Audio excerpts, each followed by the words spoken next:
Now, your calls on whether the government should step in to save our pubs. Figures out today reveal that more than 50 pubs a month closed in the first half of the year. It's terrible. Many have been repurposed as homes, offices or even nurseries. Some have been demolished. Think about that pub with the wobbly pub or the sloping pub that got burnt down. It's been one thing after another this decade. First, the COVID pandemic saw pubs closed for months during lockdown, then skyrocketing inflation, putting up energy bills alongside the cost of living crisis. So, Danny, would you want to see the government step in here? I don't think so. I think, unfortunately, times have changed quite dramatically. You know, culture is now juice bars, coffee shops, cafes. You know, people don't tend to socialise in the pub. When I was growing up, it was the only place to go and socialise. You know, that was pretty much it. There wasn't too many places to go. Now there's such an abundance of choice. Unfortunately, pubs are being left behind. They're going to have to change. You know, I'm guessing now people go to the pub once a week, general population. I know there'll still be people that go regularly, but I would think a lot of the time it's a weekend event or once during the week, whereas 20 years ago it was probably every single night. And we had so many pub buildings, and it's a bit like churches, I always think. We've got so many churches that are almost empty on a Sunday. It's really sad. What would you do? For pubs? Yeah. I think you have to look at the reasons why they're struggling. So as you said, it's energy costs, which have spiraled out of control. Why have energy costs spiraled out of control? Why do we have such rampant profiteering when it comes to energy? Ukraine is one factor. Another thing is rising food costs. Again, part of that is down to the rising energy costs. Part of that, again, is down to rampant profiteering. Another reason is, as we touched upon before, the hospitality industry, which has been decimated by things like Brexit. So people cannot find the workers they need for the industry. So I think actually the government could do things to address the problems being faced by pubs, but I also think pubs are going to have to try and diversify a bit more. I don't know, make it so their environments are like open to, I don't know, mother and baby groups in the morning, make it so it's more of a coffee shop sort of environment. I don't know. They need to. What about? Here's an idea. Well. You say it's a cost of living crisis. People don't have that disposable income anymore. You say you cannot have a situation where beer in a pub costs more than beer in a supermarket. Fundamentally, that's what's killing them.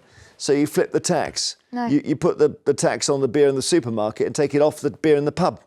No. Hasn't that always been the way, though? Yeah. Beer in the pub's always been more expensive than a supermarket. Well, yeah, because you're paying for heating and lighting. Of course, yeah. And they've got the old Skittles as well. Yeah, because then I don't think you should punish people who don't want to go to the pub and just want to enjoy their beer at home. Why not?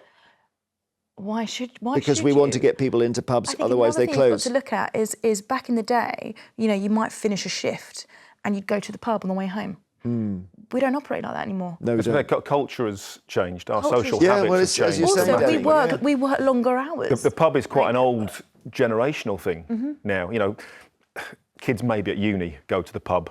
You know, that's part of their life. But I think people, once they get into sort of the working world in the maybe mid-early 20s, it's an occasional thing, not a regular thing like it used to be. Very expensive. Let's speak to somebody who spent a lot of time in a pub this year. It's Dawn Hopkins, the landlady of the Rose Inn in Norwich. Dawn, you're also vice chair of the campaign for pubs, so I'm doing my best to bat for you here, as you can hear. I do. Thank you very much, Jeremy. So is it to do with the fact that if you drink beer in a pub, it's just more expensive than anywhere else? Is that part of the problem? Well, there are huge factors, but going back to this thing about beer's always been cheaper in the supermarket, it hasn't. If you go back, I don't know, maybe 20 years ago, whatever, people were going to France to get their wine because it was expensive in the supermarket. Supermarkets have shifted and made beer more of a loss leader. So, yeah, you're right. You can get it a lot cheaper in the supermarket, but it didn't always used to be that way. And there are factors, as Danny says, about people changing and what they want to do, but pubs are still vitally important to their communities, and people still use their pubs and they still love their pubs and they want to keep their pubs going. And we have tried, there is diversification. You talk about juice bars and coffee shops. We can do all that. And, there's lots of pubs that do all that. But yeah, we are really, really suffering at the moment. Obviously, we had COVID, the lockdowns, then the restrictions, and then we get the cost of living crisis. So everything's very, very difficult. We're still, a lot of us are still paying things back from lockdowns. We're still paying back our bounce back loans, which we weren't actually able to bounce back because then we went straight into a cost of living crisis. So there are lots of factors, perhaps why pubs aren't as busy as should be, or they're closing down. I think the big problem is they're closing down because sorry, someone just called me on the phone. Because of the issues that we've got with the utility rises, which are absolutely horrendous, with interest rate rises, wage rises. There's a lot of factors that are happening at the moment. Yeah. How's the pub that you're in now? How's it doing? The trade is very good. I can't complain. We have wonderful support from my locals. They've given me amazing support, especially since COVID. However, my costs are just going up and up and up and up. My utilities have doubled. I have a mortgage on this. The interest rate went up, so I'm paying another £600 a month on the mortgage. If you're in a Tide pub, your rents are still going up. The prices for your beer is still going up. So we've got this real issue at the moment where we desperately want to keep prices down. We don't want to see people walk in a pub and go, oh my God, that's too expensive. I'm going to stay at home and drink supermarket beer. We want people to come in, but we're getting to a point where, we keep having to put prices up so we can just keep living, basically. We're not all going out buying new cars and going on holiday. We're just trying to survive at the moment. What's the one thing Keir Starmer can or should do? I think there's a couple of things. Definitely at the moment, we've got relief on business rates. Business rates for pubs are treated a lot differently from any other industry. Our business rates are based on our turnover rather than, maybe if you've got a dentist next door, it's got a huge turnover compared to yours, but his rates are based on where he is and his square footage. Ours are based on what our turnover is. So the better you do, the more you invest in your pub, the harder you work, the higher those rates go up. So that whole thing needs reforming. Right. It would make a huge difference, I think, to a lot of publicans, a lot of small bricks and mortar retailers in general, really, if we could have some kind of relief or discount on VAT as well. I think that's one thing all of us would really, really welcome. Maybe not across the board like we did with COVID, where, the big companies like McDonald's, they benefited from it immensely as well. But really, cut it down to the smaller businesses. We really need to look at that. And we do need to look at pub protection because, as you're saying, that the pub you're talking about, the Crooked House, just demolished, nothing to stop that. And at the moment, we're dealing with that as well. So, pub maybe becomes a bit unprofitable or, you get developers coming in, they'll just swoop in. And that's when we lose our pub forever. And we lose it from our community. We lose it from the economy as well. OK, thank you so much, Dawn Hopkins of the Rose in Norfolk. Derek in Northamptonshire, what's the secret, do you think? What do they need to do? Good morning, everybody.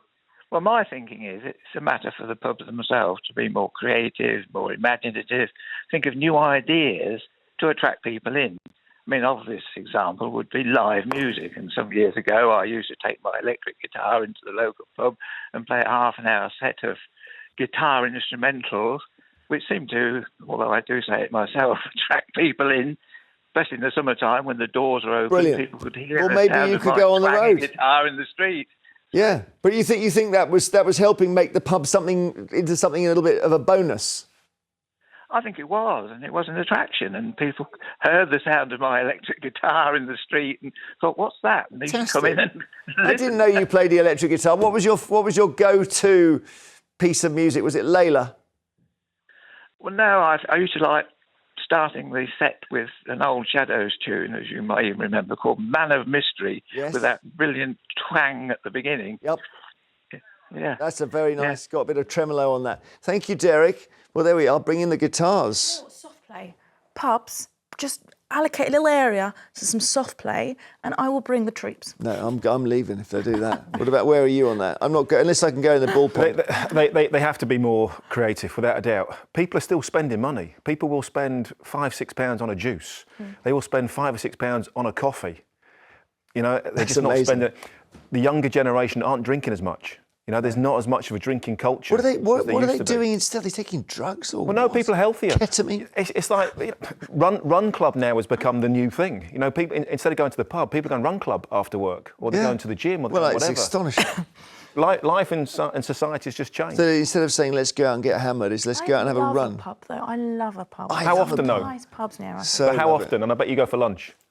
Or dinner. I would go as often as I could, but I'm just in that stage of life where I just can't at the moment. Yeah. But probably if I'm lucky, once a fortnight. Popping in and just doing a little which is work. not going to keep the pub going, isn't it?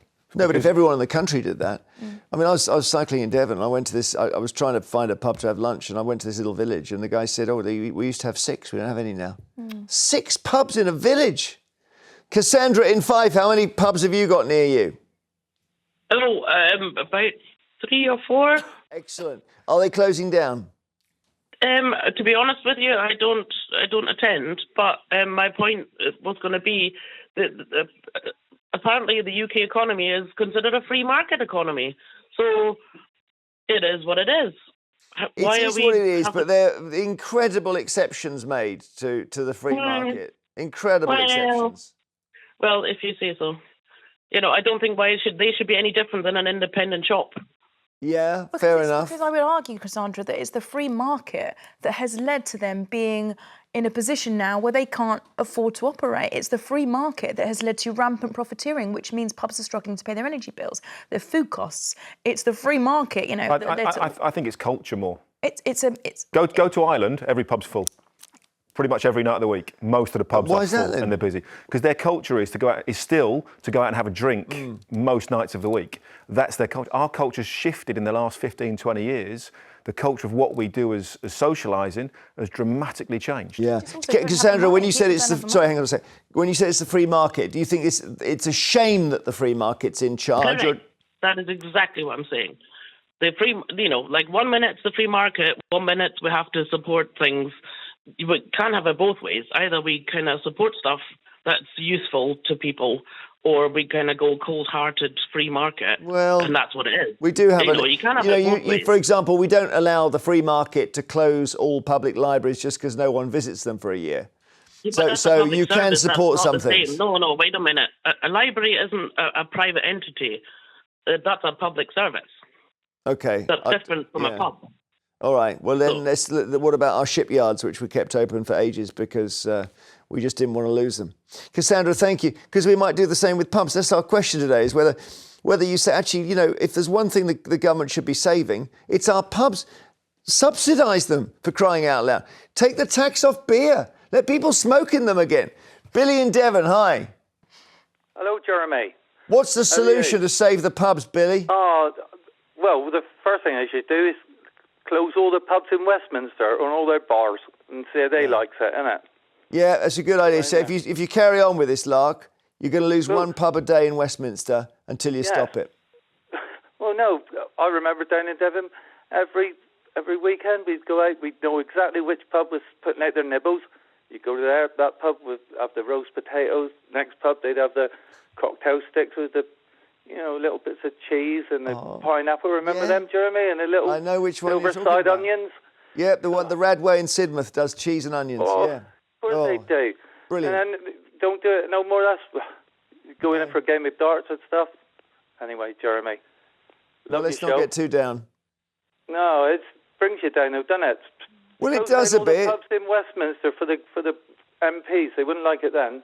Okay, Billy, good thought. We'll do that. Next show, we'll discuss that. Later, it's the paper.